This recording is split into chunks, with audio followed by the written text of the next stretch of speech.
25টা দিন সম্পূৰ্ণ হৈছে কিন্তু আমি বিচাৰি থকা কাংক্ষিত যিটো ন্যায় সেই ন্যায় প্ৰাপ্তিৰ যিখন যুঁজ আমি সকলোৱে যিখনত অৱতীৰ্ণ হৈছো এই যুঁজখনৰ বিভিন্ন কথা বতৰা বিভিন্ন ঘটনা পৰিঘটনাই আমাক ব্যাপকভাৱে ব্যথিত কৰিছে আৰু লগতে আমাৰ কিছুমান শংকা আমাৰ মনলৈ বাৰে বাৰে আহিছে গতিকে আমি কেইবাটাও বিষয় আমি উত্থাপন কৰিব খুজিছো যেহেতু গোটেই বিষয়টো অতি আবেগিক গতিকে বিষয়বোৰ মই এটা এটাকে কম আৰু এই গোটেই প্ৰক্ৰিয়াটো ন্যায় বিচাৰৰ প্ৰক্ৰিয়া সমগ্ৰ অসমৰ জনগণে সকলো এটা কথাই বিচাৰিছে যে জুবিনদাৰ এই যিটো মৃত্যু মুখ্যমন্ত্ৰীয়ে যাক হত্যা বুলি কৈছে ইয়াৰ বিচাৰ লাগে আৰু ন্যায় পাব লাগে এইটো অসমৰ প্ৰতিগৰাকী জনগণৰ সমগ্ৰ পৃথিৱীত থকা এগৰাকী মহানায়ক জুবিনদাৰ যিসকল অনুৰাগী ভালপোৱা শ্ৰদ্ধা কৰা যিসকল মানুহ আছে প্ৰত্যেকৰে হৃদয়ৰ এটাই আহ্বান যে আমি ন্যায় পাব লাগে কিন্তু আমি এই গোটেই কথা বতৰাবোৰ চাওঁতে দেখিছো যে যিসকল মানুহৰ নাম আহিছে তেওঁলোকৰ লগত যিমান ধৰণৰ মুখ্যমন্ত্ৰীৰ নিকট সম্পৰ্ক যি ধৰণে আছে ইগৰাকীৰ পিছত সিগৰাকী সেই কথাবোৰ ওলাই আহিছে শ্যামকানু মহন্তৰ সম্পৰ্কত প্ৰথমতে মই আপোনালোকৰ আগত সংবাদমেল সম্বোধন কৰি এই কথাবোৰ কৈছিলো যে কেনেকুৱা ধৰণৰ অতি ঘনিষ্ঠ সম্পৰ্ক আছে যদিও মুখ্যমন্ত্ৰীয়ে আপোনালোকৰ আগত বাৰে বাৰে কোনো ধৰণৰ সম্পৰ্ক নাই চিনাকি নাই বুলি কৈছে কিন্তু জলজল পটপট কেনেকুৱা ধৰণৰ পৰিয়ালৰ লগত সম্পৰ্ক তাৰ পাছত মুখ্যমন্ত্ৰীয়ে আৰম্ভণিতে এই গোটেই সিকুৱেন্সটো আমি বুজি পাব লাগিব প্ৰথমে আমি মুখ্যমন্ত্ৰীয়ে নিজে ক'লে যে যিসকল ব্যক্তি আছে তেওঁলোকৰ মাজত শ্যামকানু মহন্তৰ নাম নাই তাৰ পাছত ক'লে যে জুবিন গাৰ্গ ডাঙৰীয়া পেৰাগ্লাইডিং কৰি ঢুকাইছে ইয়টৰ পৰা পৰিছে স্কুবা ডাইভিং কৰিছে তাৰ পিছত তাৰ পৰা এটা ৰিপৰ্ট আহিলে তাত পানীত ডুবা বুলি কৈছে ড্ৰাউনিং ৰিপৰ্ট বুলি ক'লে তাৰ পিছত আহি আপোনালোকে দেখিব যে মুখ্যমন্ত্ৰীয়ে এদিন হঠাৎ এটা লাইভলৈ আহিলে আহি পিনে ক'লে যে জুবিন গাৰ্গক হত্যা কৰা হৈছে তাৰ পাছত আমি দেখিলো শেখৰ গোস্বামী নামৰ এগৰাকী ব্যক্তি এই গোটেই ঘটনাটোৰ প্ৰত্যক্ষদৰ্শী যি উপস্থিত আছিলে তেওঁ অসমলৈ আহি সংবাদ মাধ্যমক আপোনালোকক সকলোকে সম্বোধন কৰিলে বিভিন্ন ধৰণৰ কথা ক'লে কোৱাৰ পাছত যেতিয়াই সাক্ষ্য ল'লে বা যেতিয়াই তেওঁ জেৰা কৰা হ'ল তেতিয়া তেওঁ বিষ খুৱাই মৰা বুলি ক'লে গোটেই সিকুৱেন্সটো আপোনালোকে খুব নিৰ্মোহভাৱে চাব লাগিব আৰু আজি আপোনালোকে সংবাদ মাধ্যমে বাতৰিও সম্প্ৰচাৰ কৰি আছে তাত ৰিপৰ্ট অহা বুলি কৈছে পোষ্টমৰ্টেম ৰিপৰ্ট অহা বুলি কৈছে তাত মগজুত দুখ পোৱা কথা কৈছে আৰু এইটো এটা দুৰ্ঘটনা এনেকুৱা ধৰণৰ এটা ঘটনা বা দুৰ্ঘটনা সংঘটিত হৈ মৃত্যু হোৱা বুলি ক'ব খুজিছে যদিও পোষ্টমৰ্টেম ৰিপৰ্ট ৰাজহুৱা হোৱা নাই এতিয়া আমাৰ কথা হ'ল যে মুখ্যমন্ত্ৰীয়ে যে হত্যা বুলি ক'লে প্ৰথম কথা এই যে গোটেইটো সলনি হৈ আছে ইটোৰ পিছত সিটো তাৰ পাছত আমাৰ সবৰে আপোনাৰো মোৰো স্বাভাৱিকতে এটা আমাৰ সংশয় আহিছে সন্দেহ অহা বুলি নকওঁ আমি ভয় খাইছো সকলোৰে হৃদয় দুৰু দুৰু কৰিছে যে আমি প্ৰকৃত ন্যায় পাম নে নেপাম এই যে সলনি হৈ আছে ভাষ্য যে সলনি হৈ আছে এটা মুখ্যমন্ত্ৰীৰ সোৰ্সটো কি আমাক জনাব লাগে নহয় হত্যা বুলি যে ক'লে পোষ্টমৰ্টেম ৰিপৰ্টৰ পৰা পালে নে ছিংগাপুৰততো কোনো ধৰণৰ ইনভেষ্টিগেশ্যন হোৱা নাই বুলি আমি গম পাওঁ যদি ছিংগাপুৰত ক'বা ইনভেষ্টিগেশ্যন হৈছে তাৰ পৰা পাইছে নে CID পৰা পাইছে নে SIT পৰা পালে এনেকৈ হঠাৎ হত্যা হোৱা বুলি কৈ আজি আকৌ দুৰ্ঘটনালৈ ঠেলি দিব খুজিছে এই গোটেই কথা বতৰাবোৰ তেওঁ যে হত্যা বুলি ক'লে কোনটো সোৰ্সৰ পৰা পালে অসমৰ ৰাইজক একেবাৰে মুকলি কৰিব লাগে ক্লিয়াৰিফাই কৰিব লাগে আৰু যদি কৰিব নোৱাৰে স্পষ্ট হয় তেতিয়াহ'লে কেন্দ্ৰীয় সংস্থাই মুখ্যমন্ত্ৰীকো তদন্তৰ আওতালৈ আনিব লাগে আৰু যিটো কথা আমি আৰম্ভণিৰ পৰা কৈ আহিছো যে কেন্দ্ৰীয় চৰকাৰৰ সংস্থা CBI উচ্চতম ন্যায়ালয়ৰ মনিটৰিঙত প্ৰত্যক্ষ নিৰীক্ষণত গোটেই তদন্ত প্ৰক্ৰিয়া হ'ব লাগে আৰু যোৱা কালি নে তাৰ আগদিনাখন মুন্না গুপ্তাই অসহায়ভাৱে আত্মসমৰ্পণ কৰি ক'লে যে আমি তালৈ যাব নোৱাৰো আমি কৈছিলো যে ইয়াৰ আগত বিভিন্ন প্ৰক্ৰিয়া আছে লেটাৰ ৰেগুলেটৰী আছে ভাৰতবৰ্ষৰ যিখন BNSSৰ যিটো 208 যিটো প্ৰভিজন যিটো আছে তাত কেনেকে মানে বাহিৰত কোনোবা এটা ঘটনা সংঘটিত হ'লে মানে প্লেচ অফ অকাৰেন্স যদি বাহিৰত হয় কেনেকে কেন্দ্ৰীয় চৰকাৰৰ পৰা তেওঁলোকৰ প্ৰিভিয়াছ তেওঁলোকৰ চেংচন যে ল'ব লাগে এই কথা ধুনীয়াকৈ লিখা আছে, ধুনীয়াকৈ কোৱা আছে। এই কথা আমি আপোনালোকৰ আগত এই কথা আমি ক'ব খুজিছোঁ। আপোনালোকে সকলোৱে পাইছেই কেনেকৈ 208 ছেকশ্যনটোত ইয়াত লাষ্ট পেৰাটোত আপুনি চাবচোন, লাষ্ট পেৰাটোত চাব, provided that notwithstanding anything in any of the proceeding sanctions of this chapter, no such offense shall be inquired into or tried in India except the previous sanction of the central government. এইটো কথা কৈছে। previous sanction যদি লোৱা নহয় তেতিয়াহ'লে এই তদন্তৰ কোনো ভেলু নাই, নো ভেলু, কোনো ভেলু নাই। উচ্চতম ন্যায়ালয়ৰ যদি মানে কেন্দ্ৰীয় চৰকাৰৰ প্ৰিভিয়াছ চেংচন যদি নাথাকে তেতিয়াহ'লে কোনো ধৰণৰ তদন্তৰ কাম নাই। এতিয়া লোৱা হ'ল নে নহ'ল এই কথাও আমি নাজানো।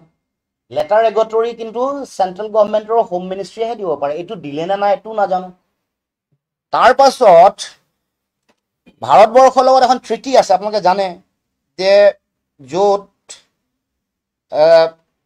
MLAT বুলি কয়, মিউচুৱেল লিগেল এছিষ্টেন্স ট্ৰিটি, এখন ছিংগাপুৰৰ লগত আছে। তাত যেতিয়া দুৰ্ঘটনা এটা ঘটে সেইখনৰ সহায় লৈ লিগেল সহযোগিতা ল'ব লাগে।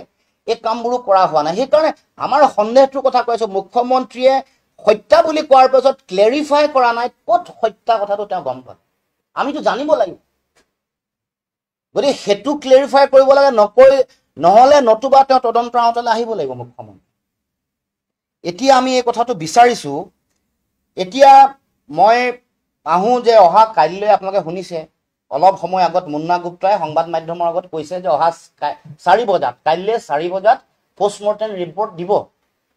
আমাৰ এতিয়া পোনপটীয়া কথা, যদি ন্যায়িক সাংবিধানিক প্ৰভিজন মতে পষ্টমৰ্টেম ৰিপৰ্ট ৰাজহুৱা কৰিব পাৰে তেতিয়াহ'লে কৰিব লাগে। যদি সংবিধানৰ বাৰ আছে, ন্যায়পালিকাৰ বাৰ আছে যে এনেকুৱা ধৰণৰ এনকুৱাৰী সম্পূৰ্ণ নোহোৱালৈকে পষ্টমৰ্টেম ৰিপৰ্ট ৰাজহুৱা কৰিব নোৱাৰি তেতিয়াহ'লে নালাগে কৰিব। আমি আইন আৰু সংবিধানৰ বিৰুদ্ধে কেতিয়াও কথা কোৱা নাই। আপোনালোকে ক'ব লাগিব যে দেশৰ ন্যায়পালিকাৰ এইটো প্ৰভিজন মতে এইটো বিধি মতে এইখন ৰাজহুৱা কৰিব নোৱাৰি, এখন CID SIT ৰাখিব লাগিব, গোটেই তদন্ত প্ৰক্ৰিয়া সম্পূৰ্ণ হোৱাৰ পাছতহে এইটো আমি ৰাজহুৱা কৰিব পাৰিম। আমাক কওক না, মুন্না গুপ্তাই কওক, মুখ্যমন্ত্ৰীয়ে কওক, মুখ্যমন্ত্ৰীয়ে চব কথাত আহি থাকে। কিন্তু এইটো কথাটো আমাৰ ক্লেৰিফাই নাই কৰা, নকৰি পিনে কিছু সংখ্যক মানুহক তেওঁলোকে কাইলৈ 4টা বজাত তেওঁলোকে দিব খুজিছে, চিভিল ছ'চাইটি বুলি কৈছে। ইতিমধ্যে মুন্না গুপ্তাই আপোনালোকৰ আগত অলপ আগতে আপোনালোকে হয়তো গম পাইছে, সংবাদ মাধ্যম সম্বোধন কৰিছে। কাক কাক দিব সেইটো আমাৰ ওচৰত তালিকা আহিছে। আমি তালিকাখন আপোনালোকক নকওঁ পুৰা, কাৰণ সলনি কৰি দিলে কাইলৈ আকৌ এইটো ক্ৰেডিবিলিটি লছ হ'ব। কিন্তু আমাৰ ওচৰত তালিকা আহি গৈছে। এটা সংগঠনৰ 3গৰাকী মানুহ, নাম মোৰ লগত আছে কিন্তু ক'ব খোজা নাই। সংবাদ মাধ্যমৰ 3গৰাকী সম্পাদক, 2টা ছেটেলাইট মিডিয়াৰ সম্পাদক, এগৰাকী ডিজিটেল প্লেটফৰ্মৰ সম্পাদক, ডিজিটেল প্লেটফৰ্মৰ সম্পাদকৰ সহযোগী এগৰাকীও লগত আছে, বৰা উপাধি। তাৰ পাছত 2গৰাকী সাহিত্যিক, নাম ক'ব খোজা নাই, উপাধি ক'লেও আপোনালোকে চিনি পাই যাব। এগৰাকী মহিলা, এগৰাকী পুৰুষ, আৰু এগৰাকী ইংৰাজীৰ প্ৰশ্ন কাকতৰ এগৰাকী সাংবাদিক, জ্যেষ্ঠ সাংবাদিক। নাম উপাধি ক'লে আপোনালোকে চিনি পাব। আৰু শৰ্মা উপাধিৰ আৰু এগৰাকী অতি নিকট মানুহ। এই মোৰ তালিকা আহিছে, আৰু হ'ব পাৰে, আৰু কিছু মানুহ হ'ব, কিন্তু মোৰ তালিকাখন মোৰ লগত আছে, নকওঁ। কথা হ'ল সেইটো যদি প্ৰভিজন আছে, 1গৰাকী 2গৰাকী লুৰিণজ্যোতি গগৈও বিচৰা নাই, চিত্ৰৰঞ্জন বসুমতাৰীও বিচৰা নাই, ৰাজু ফুকনেও আমি চাব বিচৰা নাই। অসমৰ জনগণে বিচাৰিছে, অসমৰ জনগণক দেখুৱাৰ প্ৰভিজনটো আছেনে নাই। যদি আছে সাংবিধানিক আৰু ন্যায়িকভাৱে সকলোকে দেখুৱাব লাগে, আৰু যদি নাই তাকো আমাক কৈ দিব লাগে, অসমৰ ৰাইজক আশ্বস্ত কৰিব লাগে। এতিয়া আহোঁ আমি যিটো সম্পৰ্কৰ কথা কৈ আছোঁ, শ্যাম কানু মহন্তৰ লগত সম্পৰ্ক আপোনালোকক ধুনীয়াকৈ দেখুৱাইছিলোঁ, কেনেকুৱা নিকট সম্পৰ্ক আছে, কেনেকুৱা গভীৰ সম্পৰ্ক আছে। এতিয়া শেহতীয়াকৈ আপোনালোকে জানে যে আজি কেইবাগৰাকীও মানুহ ছিংগাপুৰৰ পৰা অহা কথা আছিলে, নাই অহা। 4গৰাকী অহা কথা আছিলে। যিগৰাকীৰ নাম বেছিকৈ আটাইতকৈ হাইলাইট কৰিছিলে সেইগৰাকী নাই অহা।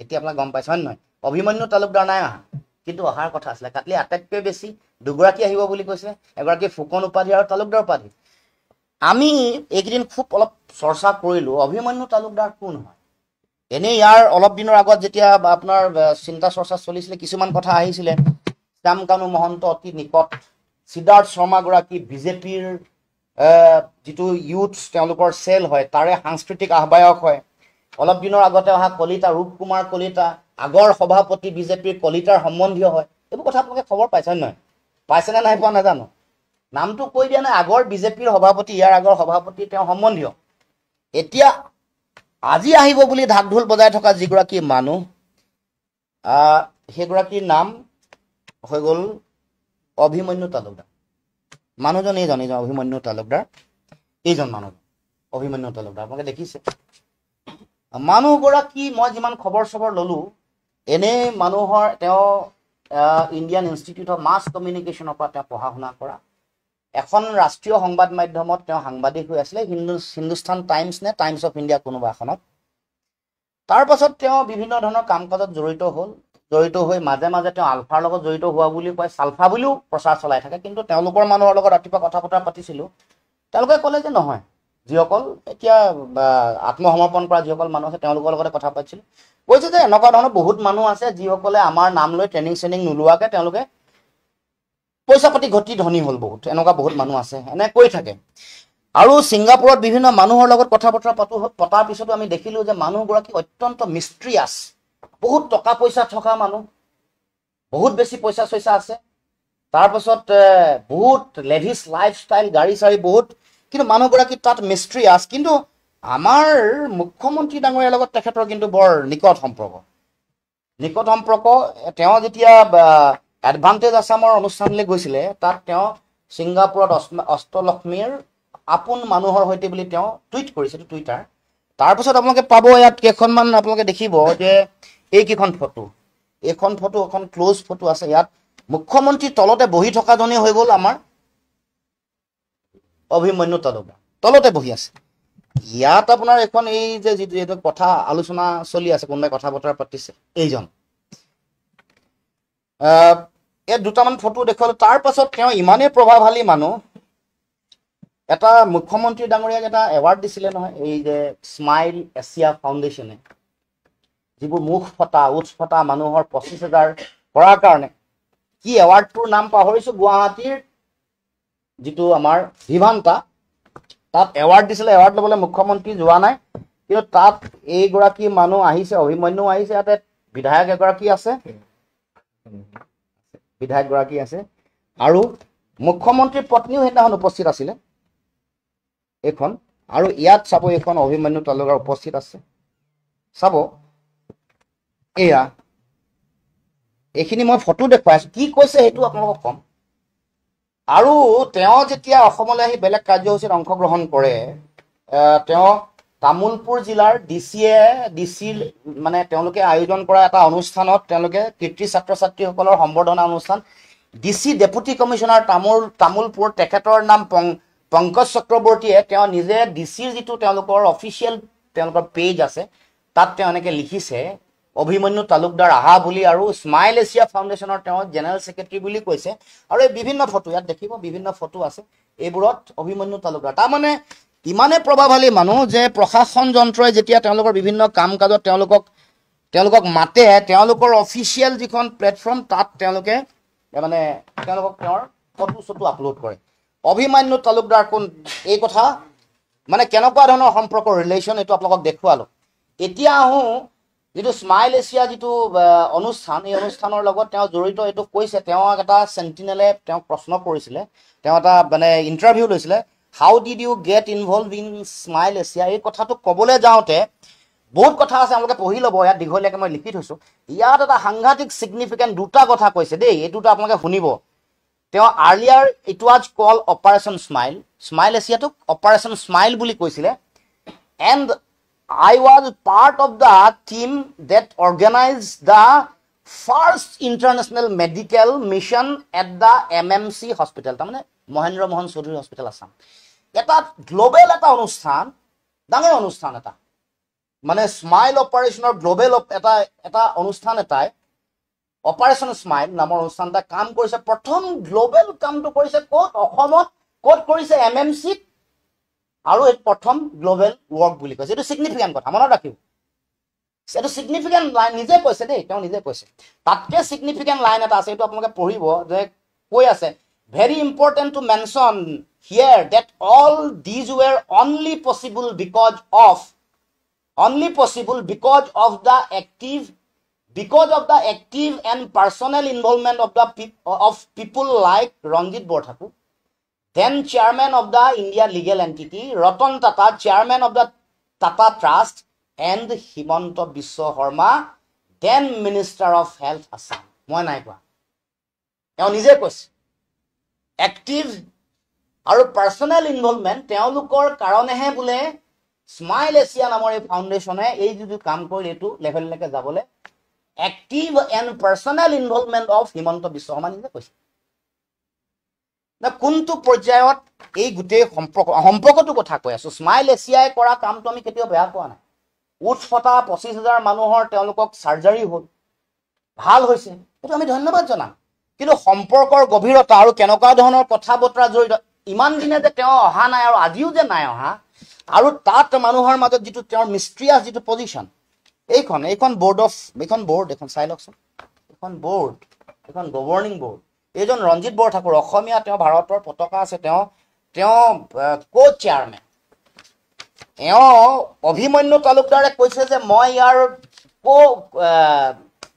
ইয়াত জেনেৰেল সেক্ৰেটাৰী আৰু তেওঁ কো ফাউণ্ডাৰ এইজন মানে এই গোটেই কথা বতৰাবোৰ সম্পৰ্কৰ গভীৰতাটো আমি বুজি পাব লাগিব আৰু এই ফাউণ্ডেশ্যনটো ক'বাত তেওঁলোকে চেৰিটেবল ট্ৰাষ্ট বুলি কৈছে যদিও এইটো পাব্লিক প্ৰাইভেট পাৰ্টনাৰশ্বিপ মডেলত কামটো কৰা বুলি কৈছে এইবোৰ আপোনালোকে ভালকে চালে গোটেই কথাবোৰ গম পাব আৰু তেওঁলোকে যিটো কাম কৰিছিলে Guwahati comprehensive clad care centre GC4 বুলি কয় যিটোৰ যোগেদি কাম কৰিছিলে পিছত মহেন্দ্ৰ মোহন চৌধুৰীক তেওঁলোকক এটা সুকীয়া জেগা দিছিলে য'ত কামটো কৰিছিলে আৰু তাত তেওঁলোকে কৈছে ইয়াত আছে তো Himanta Biswa Sarma is connected to Smile Asia and its Indian counterpart Mission Smile through his significant contribution to cleft care in Assam, which includes launching the Operation Smile initiative as the state's health mission 2010.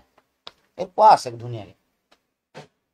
ভাল কাম smile Asia বা যিটো clad care ফাউণ্ডেশ্যনে কৰা কাম এইটো বেয়া কাম নহয় কিন্তু সম্পৰ্কটো এইগৰাকী মানুহৰ লগত কেনেকুৱা ধৰণৰ সম্পৰ্ক আছে এইটো আপোনালোকৰ আগত আমি দাঙি ধৰিলো কাৰণ এইবোৰৰ প্ৰয়োজনীয়তা আছে বিভিন্ন ধৰণৰ তথ্য পাতি এইবোৰ চাওঁতে ৰঞ্জিত বৰঠাকুৰ কোন ৰাজস্থান ৰয়েলছৰ চেয়াৰমেন তেওঁ বালিপাৰা ফাউণ্ডেশ্যনৰ লগত কেনেকৈ ৰিণিকী ভূঞাই প্ৰতিটো অনুষ্ঠানতে যায় এইবোৰ আপোনালোক দেখি আছেতো মানে ইটোৰ লগত সিটো সম্পৰ্ক সব আমি প্ৰথম কথাটো হ'ল আমি ন্যায় বিচাৰি আছো ন্যায় বিচাৰি থাকোতে আমি ন্যায় পাম নে নাপাম আমাৰ সকলোৰে সংশয় এটা আছে সন্দেহ বুলি আজিও নাই সংশয় আছে শংকা আছে আমি সেন্ট্ৰেল ইন্টেলিজেন্স এজেন্সি কাৰণ মুখ্যমন্ত্ৰীৰ লগত নিকট সম্পৰ্ক থকা মানুহবোৰৰ বিৰুদ্ধে যেতিয়া ইনভেষ্টিগেশ্যন চলিব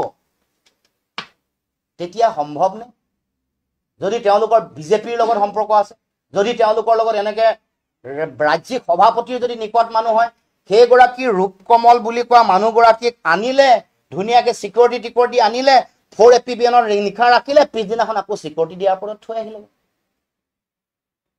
ইয়াত ৰাখি থৈ দিয়া নাই যেতিয়ালৈকে ইনভেষ্টিগেশ্যন সম্পূৰ্ণ নহয় ৰাখি থৈ লাগিছিলে গতিকে মই ভাবো যে এই গোটেই কথা বতৰাবোৰ আমি ৰাইজৰ মাজলৈহে আমি এৰি দিছো এই কথাবোৰ আমি ৰাইজে বিচাৰ বিশ্লেষণ কৰিব এতিয়া এই যে প্ৰক্ৰিয়াটো চলি আছে আজি গৰিমা বয়ো 10 দিনৰ ভিতৰত ন্যায় বিচাৰিছে জুবিনদাৰ ভগ্নীও 10 দিনৰ পিছত ন্যায় বিচাৰিছে এই কথাটো যোৱাকালি মই সংবাদ মাধ্যমৰ আগত কৈছিলো যে প্ৰচেছটো উদ্দেশ্য প্ৰণোদিতভাৱে স্লো কৰি আছে নেকি সন্দেহ আমি ভাবিছো এই কথাবোৰ দেখা পায় যেন প্ৰথম সিদ্ধাৰ্থক এয়াৰপৰ্টত লগ পালে এৰেষ্ট নকৰোতে বৰ কথা ক'লে যে তেওঁ কোৱাৰ কাৰণে নকৰিলো আৰে আইনে কি কৈছে সংবিধানে কি কৈছে তেওঁকটো আমি শাস্তি দিবলৈ কোৱা নাই কিন্তু তেওঁকটো ৰাখিব পাৰিলে হলে কিয় এৰি দিলে আমি শাস্তি দিব বা তেওঁক দুখী বুলিও কোৱা নাই কিন্তু লগ পাইছিলো বুলি কৈ তুমি আইনৰ ৰক্ষক দেশৰ সংবিধানৰ শপত লৈ তুমি অসমৰ মুখ্যমন্ত্ৰী হৈছা তুমি আইনে দিয়া দায়িত্বটো পালন কৰা ইমোশনাল ডায়লগ থ্ৰো কৰি লাভ নাই নহয় কাৰণ তেওঁলোকক কিন্তু পিছত কোৱাৰ পিছত তেওঁলোকক দুইজনকে শ্যাম কানু আৰু সিদ্ধাৰ্থক দুইজনকে একেদিনাই একে সময়তে একে স্থানতেতো কৰায়ত্ব কৰিছে। এইটোতো আচৰিত, এইটো এটা মানে মানিবলগীয়া কথা। এইটোও মানে মুখ্যমন্ত্ৰী কেপাচিটিটো মই মানিছো। গতিকে চক এতিয়া আমাৰ মূল কথাটো হ'ল যে এই যে দিলে মানে তাৰ পাছত কি কৰিলে, শেখৰ গোস্বামী অসমৰ আকাশত চাৰিওফালে ঘূৰি মেলি থাকিলে, বহুত দিন থাকিলে। তাৰপিছত লাহেকৈ তেওঁক এৰেষ্ট কৰিলে। তাৰপিছত অমৃত প্ৰভা, তাৰ পাছত লাহে লাহে লাহে লাহে আকৌ বেলেগ কাৰোবাক মাতিলে, মোবাইলত পোৱা কোনোবা মানুহক মাতি আছে, ঠিক আছে। 100 গৰাকী সাক্ষী হ'ব, তাত থকা জুবিনদাৰ মোবাইলত থকা বিভিন্ন মানুহক তেওঁলোকে মাতিব পাৰিব, এইবোৰ 100 গৰাকী মানুহক মাতিব পাৰিব। কিন্তু যিটো দিলে, যিটো কৰি থকা মানে কি কাৰণে অকমান ইমান বেছি মানে তাত কৰিবলগীয়া ফৰ্মেলিটি যিটো আছে ছিংগাপুৰত সেইটোও কৰা নাই। এগৰাকীকে মাতিছে, ৰূপকমল কলিতাক মাতিছে, আজি 4 গৰাকীক মাতিছে, কাইলৈ আৰু 2 গৰাকীক মাতিছে। এইটো কি চাকৰি ইণ্টাৰভিউ ল'বলৈ মাতি আছে নেকি? এইটো চাকৰি ইণ্টাৰভিউ ল'বলৈ মতা নাই। আমি জাতীয় সম্পদ এগৰাকীক হেৰুৱালো, আমি আবেগ বিহ্বল হৈ আমি সকলো আছো, ন্যায় প্ৰতিষ্ঠাৰ কাৰণে সকলো যুঁজি আছে, সকলোৱে এই কথা বতৰাবোৰক লৈ সকলো চিন্তিত, সকলো আবেগ বিহ্বল হৈ আছে। এতিয়া তাৰপিছত যোৱা 2 দিনৰ মানৰ আগত মুখ্যমন্ত্ৰীয়ে কৈছে বোলে তেওঁ ন্যায় দিলে। কৰায়ত্ব কৰা মানে ন্যায় দিয়া নহয়, সাক্ষী লোৱা মানে ষ্টেটমেণ্ট লোৱা মানে ন্যায় দিয়া নহয়। ন্যায়টো প্ৰকৃত ন্যায় আমি জনাৰ সকলোৰে অধিকাৰ আছে। কি কেনেকে হ'ল এই ঘটনাটো, কোনে কৰিলে, ইয়াৰ লগত আৰু বেলেগ কাৰোবাৰ অন্তৰ্নিহিত মহলৰ জড়িত হৈ আছে নেকি এই লগত সম্পৰ্ক, এইবোৰতো জানিব লাগিব। কি হ'ল, এইটো হত্যা নে এইটো কি হৈছে, গোটেই কথা কোনোবাই বিষ খুৱাই মাৰিছে বুলি কৈছে, এইবোৰ কথা পুংখানুপুংখভাৱে অসমৰ জনাৰ অধিকাৰ আছে। 3 মাহত চাৰ্জশ্বিট দিব বুলি কৈছে। তাৰমানে এই যে যিটো লাহে লাহে চলাই থকা যিটো কথা, তাৰ মাজত আকৌ জুবিনদাৰ চৰিত্ৰ হনন কৰিবৰ কাৰণে বিভিন্ন ধৰণৰ অপপ্ৰচাৰ চলাই আছে। এইবোৰ কথাটো কেতিয়াও পাব্লিক কৰা উচিত নাছিল। এটা ৰাষ্ট্ৰীয় সংবাদ গোষ্ঠী অতদিনে জুবিনদা ঢুকালে বিভিন্ন ধৰণৰ ৰিপৰ্ট কিন্তু নকৰিলে। যিদিনাখন CID তদন্ত প্ৰথম প্ৰতিবেদন কিন্তু তেওঁলোকে ওলাইছে, পাব্লিক কৰিছে আৰু চৰিত্ৰ হনন কৰিবলৈ চেষ্টা কৰিছে। এই কামটো আমি কেতিয়াও গ্ৰহণ কৰা নাই আৰু কৈ আছে আমি ৰাজনীতি কৰা নাই, এইটো কথা স্পষ্ট। আমি সত্যটো মানুহৰ মাজলৈ লৈ আহিব কৈছো। আৰু যদি জুবিনদাৰ ন্যায়ৰ কাৰণে যদি ৰাজনীতি কৰিব লাগে ৰাজনীতি কৰিম, ৰাজনীতিতকৈ আৰু যদি বেছি কিবা কৰিব লাগে সেইটো কৰিম, ন্যায়ৰ কাৰণে কৰিম। আমি কিন্তু স্পষ্ট কথা, ৰাজনীতি কোনে কৰিছে বিচাৰ কৰাৰ দায়িত্ব অসমৰ জনগণৰ।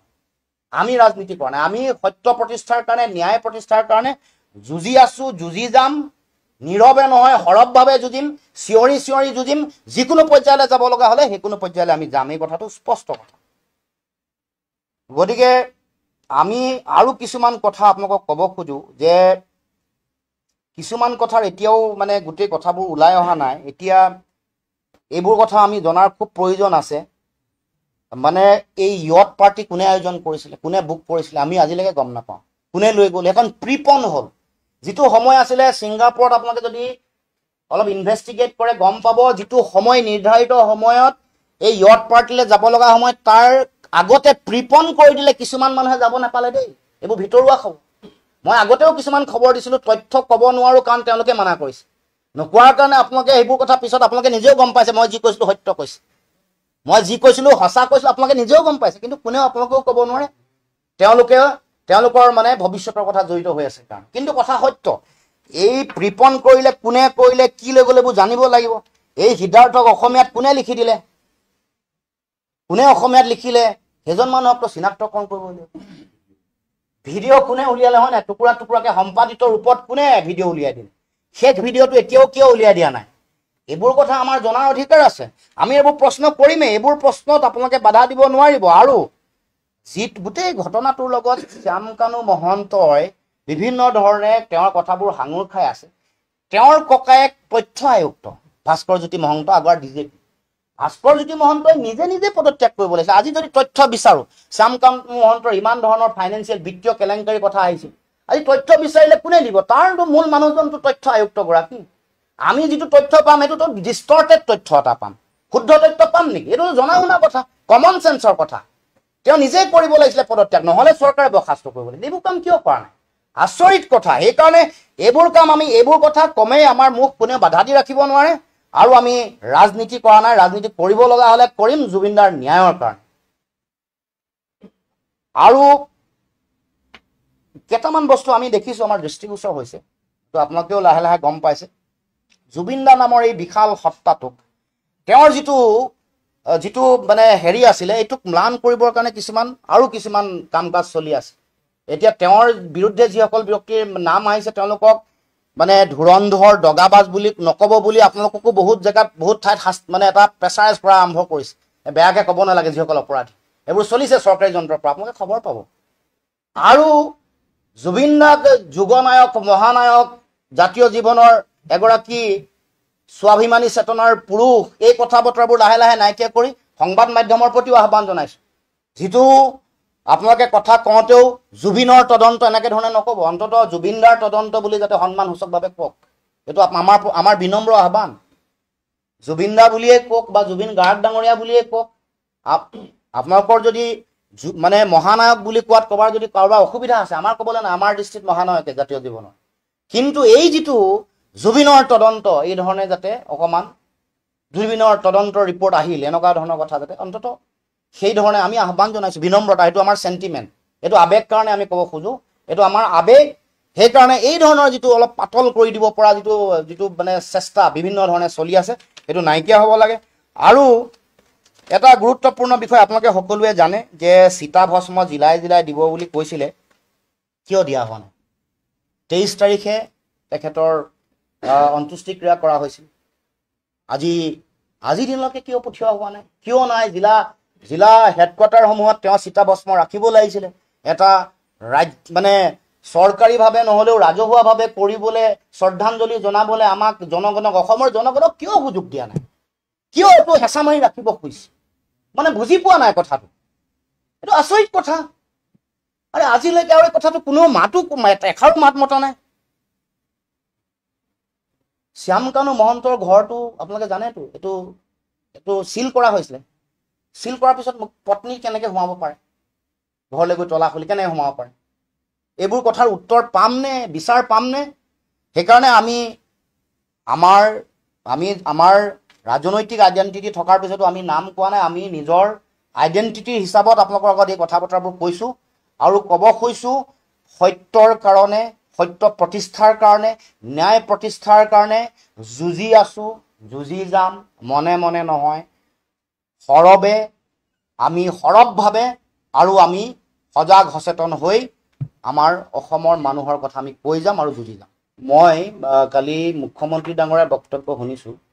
মুখ্যমন্ত্ৰী ডাঙৰীয়াই ফটকা ফুটুৱাই যিটো আনন্দ কৰাৰ যিটো কথা কৈছে, এইটো কৰাৰ আগত মুখ্যমন্ত্ৰীলৈ মই বিনম্ৰতাৰে আহ্বান জনাইছোঁ, আপুনি এই কথা কোৱাৰ আগতে, এই আহ্বান দিয়াৰ আগতে আৱেগত বিহ্বল হৈ থকা জুবিনদাৰ গৰিমাবোৰ মুখলৈ চাই এবাৰ আপুনি নিজকে সুধি এই কথা কেতিয়াবা ক'ব বা ইয়াৰ উত্তৰ দিব।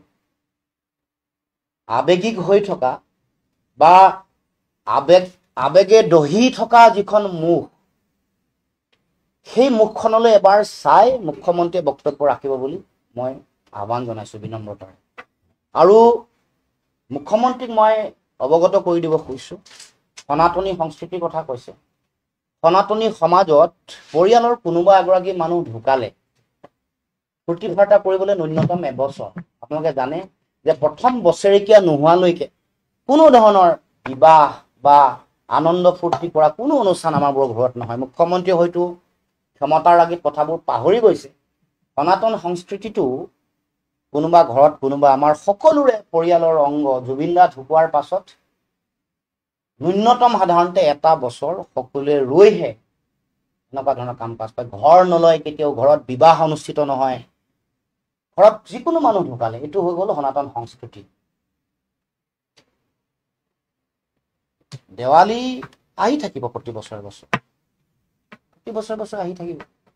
কিন্তু এইবাৰ আমি ন্যায় প্ৰতিষ্ঠাৰ এই সংগ্ৰামৰ যাত্ৰাত এইবাৰ অসমৰ জনগণে যি ভাবিছে, জুবিন দাক শ্ৰদ্ধা আৰু সন্মান দিবৰ কাৰণে যি ভাবিছে, সেই ধৰণেই এইবাৰ এই দেৱালী চলিব বা চলাটো উচিত।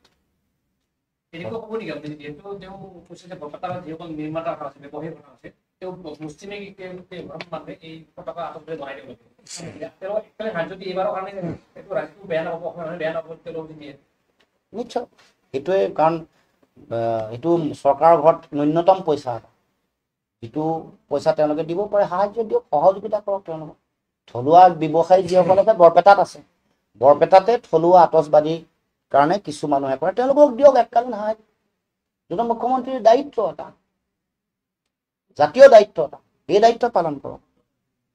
বিভিন্ন কথাত বিভিন্ন অনুষ্ঠান পাতিবৰ কাৰণে বহুত পইচাৰ হ্ৰাস কৰে, শ শ কোটি টকা, নহয় জানো? ইয়াততো ইমান কিছু পইচা লাগিব, দিয়ক তেওঁলোকক। চক, আমিতো কোনো কথাই ব্যক্তিগতভাৱে লোৱা নাই, এইটো গণতান্ত্ৰিক দায়িত্ব, জাতীয় দায়িত্ব হিচাপে আমি কাম কৰি আহিছোঁ, কথা কৈ আহিছোঁ। আৰু জুবিন দাই আগতে যি কৈছিলে, আমিতো কৈছোৱে যে আমি অতি গণতান্ত্ৰিক মানুহ, যিকোনো সমালোচনা কৰিব পাৰে, আমি এইটো আমাৰ আশীৰ্বাদ বুলি আমি শিৰ পাতি লৈছোঁ। কিন্তু মুখ্যমন্ত্ৰীয়ে যিটো কাম কৰি আছে, সেইটো তেওঁৰ মুখ্যমন্ত্ৰীৰ যিটো পদমৰ্যাদা নিজে হানি কৰিছে। তেওঁ নিজেই মানুহৰ আগত তেওঁ নিজে মানে কোনটো স্তৰত তেওঁ কথা ক'ব পাৰে, কোন ধৰণৰ ৰাজনীতি কৰিব পাৰে, কেনেকুৱা ধৰণৰ মানে অশোভনীয় নিম্ন ৰুচিৰ কথা বতৰা তেওঁ ক'ব পাৰে, এই কথা তেওঁ নিজে প্ৰমাণ কৰিছে। তেওঁলোকক জুবিন দাই কি কৈছিল, এইটো কথাও আমি সকলোৱে দেখিছোঁ। তেওঁলোকক কি কৈছিল, তেওঁলোকক ভোট নিদিবলৈ কৈছিল, বটলা শব্দটো ব্যৱহাৰ কৰিছে। এইবোৰ কথাটো আমি কৈ থকা নাই কেতিয়াও, এইবোৰ কথাটো আমি ভৱিষ্যতে কম, এতিয়া কোৱা নাই। আৰু বহু কথাই পাতিব লগা আছে, বহু কথা পাতিব লগা আছে, কাৰণ আমি ন্যায় বিচাৰিছোঁ কাৰণে আমি কম এইবোৰ বহুত কথা আমি আপোনালোকৰ মাজত কৈছোঁ।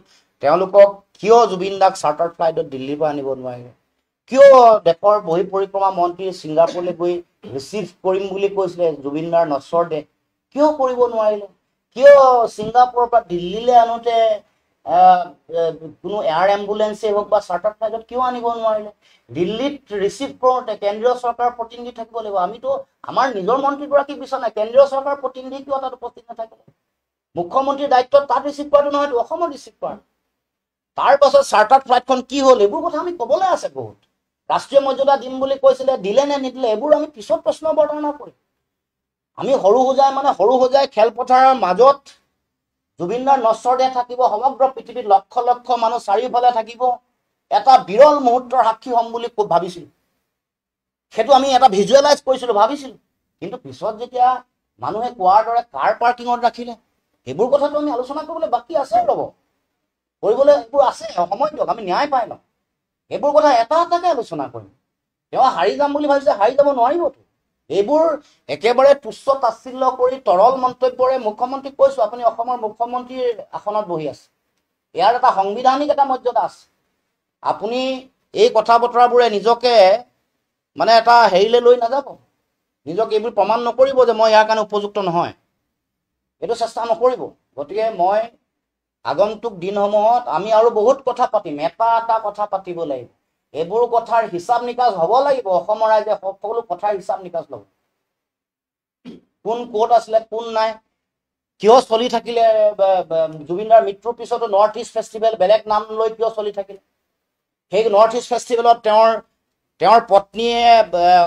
পত্নী জড়িত আছে বুলি ৰাইজৰ মাজত চৰ্চা চলিছে, ইয়াৰ উত্তৰ আপুনি আজিলৈকে কিয় দিয়া নাই? গল্ডেন থ্ৰেড ইয়াৰ লগত সম্পৰ্ক আছেনে নাই কওক, আমিতো প্ৰশ্ন কৰিছোঁ। তাৰপিছত মানুহে কেছ দিম বুলি, মানহানি গোচৰ দিম বুলি ভয় ভাবো কি কয়। আমি তেনেকুৱা ধৰণৰ কোনো পানী বোমাত আমি ভয় খোৱা মানুহ নহয়। প্ৰশ্ন আমি সুধিছোঁ, প্ৰশ্ন সুধিলে উত্তৰ দিয়ক, উত্তৰ দিবলৈ কিয় ভয়? নাই যদি নাই বুলি কওক, আছে যদি আছে বুলি কওক। সম্পৰ্ক আছেনে নাই আপোনালোকৰ গল্ডেন থ্ৰেডৰ লগত দীঘলীয়া পৰিক্ৰমা? গল্ডেন থ্ৰেড আপোনাৰ পত্নীৰ হয় নে নহয়? কথাটো কওক। বোলে নহয় মোৰ পত্নী গল্ডেন থ্ৰেড, এইটো কওকচোন মুখ্যমন্ত্ৰীয়ে কওকচোন, বোলে গল্ডেন থ্ৰেড কস্মিন কালেও নৰ্থ ইষ্ট ফেষ্টিভেল বা ৰঙালীৰ লগত জড়িত নহয়, কওক। আমি সুধিছোঁ, প্ৰশ্ন সুধিছোঁ, উত্তৰ দিব লাগিব আপুনি। আৰু মানহানিৰ গোচৰ দিম বুলি পানী বোমা ফুটুৱাই ভয় খুৱাব, আমি ভয় খোৱা ভকত নহয়। সেইকাৰণে কৈছোঁ, আপুনি বিভিন্ন সমাজত আপোনাৰ বিভিন্ন দালাল শ্ৰেণীৰ মানুহ স্পন্সৰ কৰি, ফাইনেন্স কৰি সমাজত চলাই আছে, চলাই থাকিব পাৰিব। বিভিন্ন মানুহ, বিভিন্ন বেলেগ বেলেগ আপুনি দল চল সৃষ্টি কৰি, দালাল সৃষ্টি কৰি সমাজত বিভ্ৰান্তি কৰি থাকিব পাৰিব। বিভিন্ন ধৰণৰ আপুনি ইছ্যু ডাইভাৰ্ট কৰি থাকিব পাৰিব, সাম্প্ৰদায়িকতাৰ পৰিৱেশ সৃষ্টি কৰিব পাৰিব। কিন্তু সত্যই আপুনি কিবা এটা ঢাকি ৰাখিব খুজিব, খেৰেৰে ঢাকি ৰাখিব খুজিব, আপুনি তিৰপাল দি ৰাখিব পাৰিব, সত্য জুইৰ দৰে চব ফালি চিৰি ওলাই গুচি যাব, আপুনি নিস্তাৰ নাপাব। আৰু জুবিনদাৰ দৰে যিটো পুণ্যাত্মা, এই পুণ্যাত্মাই চাই আছে আপোনালোকে কি কৰি আছে, কি কৰা নাই। আমি কি কৰি আছো, কি কৰা নাই, এইবোৰ চাই আছে। হিচাপ নিকাচ সময়ত হ'ব, হিচাপ নিকাচ সময়ে কৰিব আৰু ভগৱানে কৰিব। সনাতনী পন্থাত আপুনিও বিশ্বাস কৰে, ময়ো বিশ্বাস কৰোঁ। গতিকে মুখ্যমন্ত্ৰী ডাঙৰীয়া, সনাতনী পন্থাত বিশ্বাস কৰি আপুনি কি কৰি আছে, কি কৰা নাই, আপুনিও এটা দিনত ইয়াৰ হিচাপ নিকাচ আপুনি পাব। আমিও কৈ দিছোঁ, আমি ৰাজনীতি কৰা নাই, আমি ন্যায় বিচাৰি লাগি আছোঁ, লাগি থাকিম। ন্যায় মানে সামূহিক ন্যায়।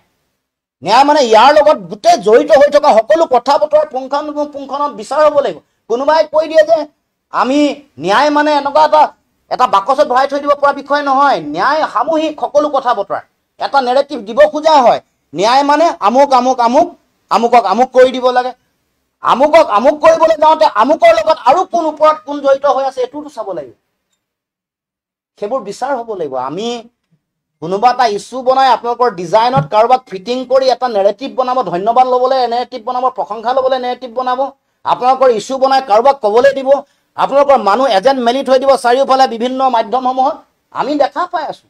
বুৰ্বক ৰাইজক নবনাব, আমাক নবনাব, আমি চব দেখা পাই আছোঁ। বুৰ্বক বনাবলৈ চেষ্টা নকৰিব। ৰাইজে চব দেখি আছে আৰু অদৃশ্য শক্তিৰো বিচাৰ আছে, জুবিন দাৰ পুণ্য আত্মাৰো বিচাৰ আছে। গতিকে পাব লগা ফল পাব, ইয়াক লৈ ৰাজনীতি নকৰিব।